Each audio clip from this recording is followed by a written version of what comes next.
ચલો સાથીઓ, આજે આપણે કણીદાર માખણ બનાવશું. આપણે ઝીણી વગર બ્લેન્ડર વગર મિક્સરે આપણે કઈ રીતે એ કણીદાર માખણ બનાવશું.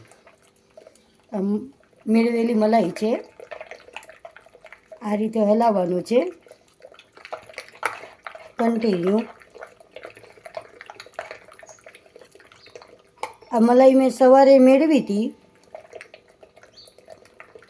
અત્યારે મળી ગઈ છે. ગરમી છે એટલે વહેલા મળી જાય છે. શિયાળો હોય તો 12 કલાક રાખવી પડે.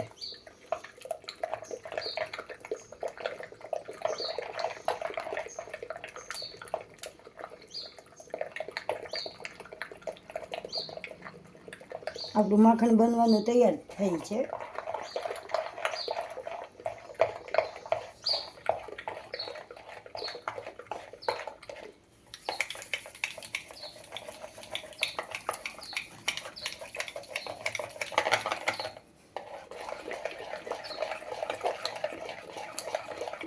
તરત જ પાણી કે બરફ નહીં નાખવાનું, પહેલાં એમનેમ જ હલાવવાનું, જેથી આપણું માખણ કણીવાળું અને ઝડપથી બનશે.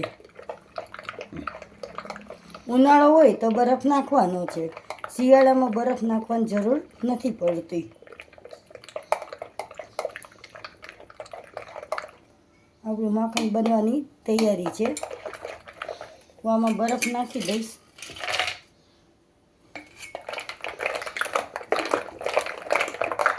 આપણું માખણ છે એ જામીને ઉપર આવી જશે.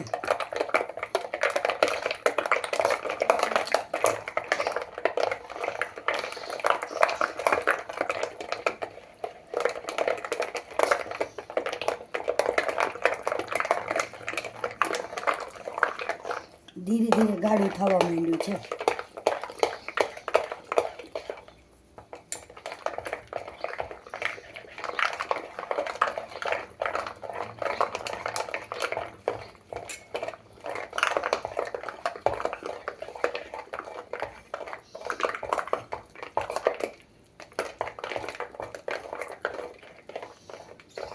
માખણ તૈયાર થાય છે.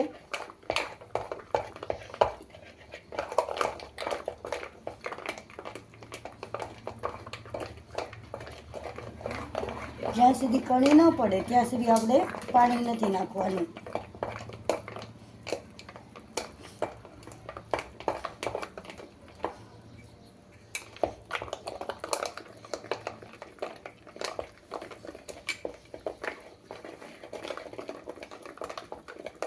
ફક્ત 5 જ મિનિટમાં જો આપણું માખણ તૈયાર થાય છે.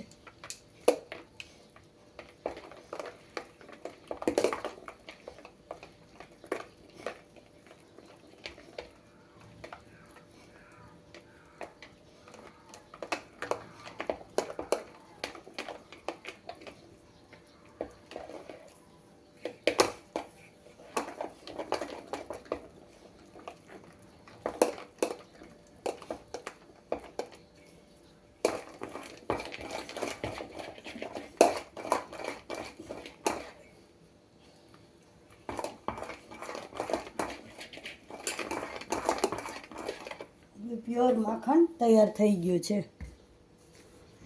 ઠંડુ પાણી નાખીશ.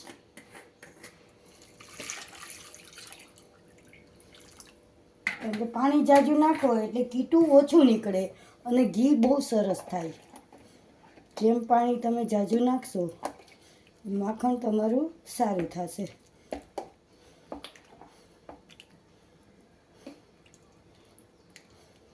આપણું માખણ તૈયાર થઈ ગયું છે. આપણે 2 પાણીએ ધોશું એને.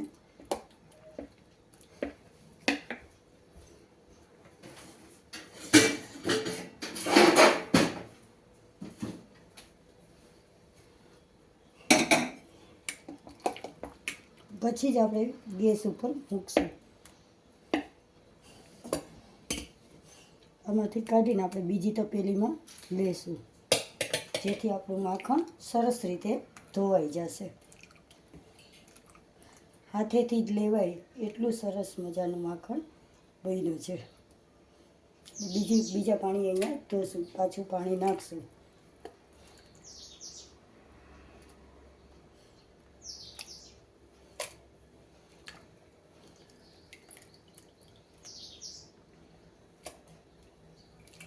બહુ જ સરસ માખણ થાય છે ફક્ત 10 જ દિવસની મલાઈમાં.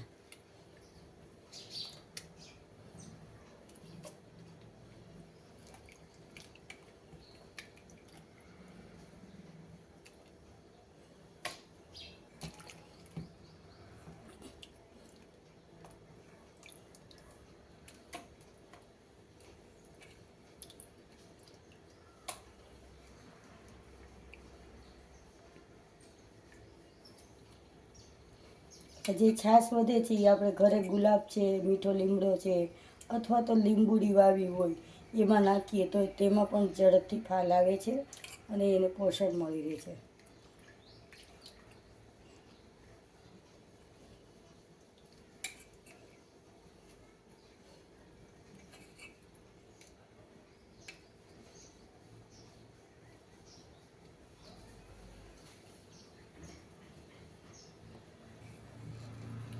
છાશ એક બાઉલમાં લઈ લઈશું.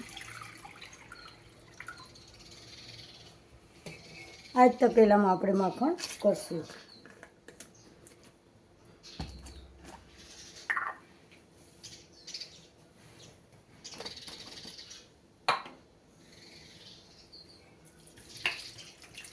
ફરીથી ધોઈ નાખશું જેથી આપણે માખણમાં કીટું આપણે બહુ ઓછું છે.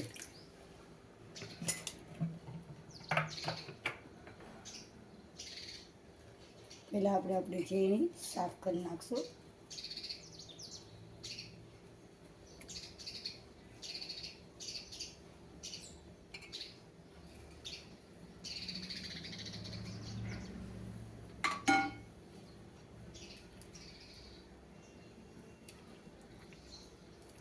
તો એકદમ સરસ રીતે આપણું માખણ ધોવાઈ ગયું છે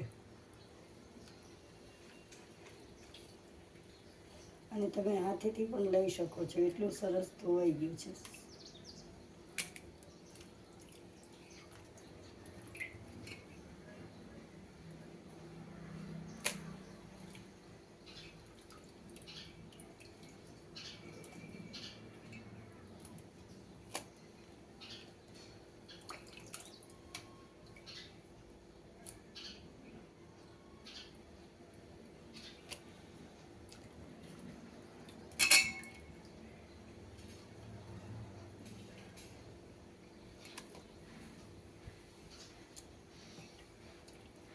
દસ જ દિવસની મલાઈમાં કિલો જેટલું આપણે માખણ તૈયાર થયું. અમે 3 શેર દૂધ લઈએ છીએ જે સવારે ગરમ કરી દઈએ છીએ અને બપોરે 11 વાગે અમે ફ્રીજમાં મૂકી દઈએ છીએ. બીજે દી સવારે એની મલાઈ કાઢી નાખીએ છીએ. આ 10 દિવસની મલાઈનું માખણ છે. ઘરનું ઘી અને ચોખ્ખી વસ્તુ આપણને ખાવા મળે અને આસાન તરીકે. બ્લેન્ડરની જરૂર નથી, મિક્સરની જરૂર નથી પડતી. બસ જાતે જ તે 5 મિનિટમાં માખણ આપણું તૈયાર થાય છે. ધન્યવાદ.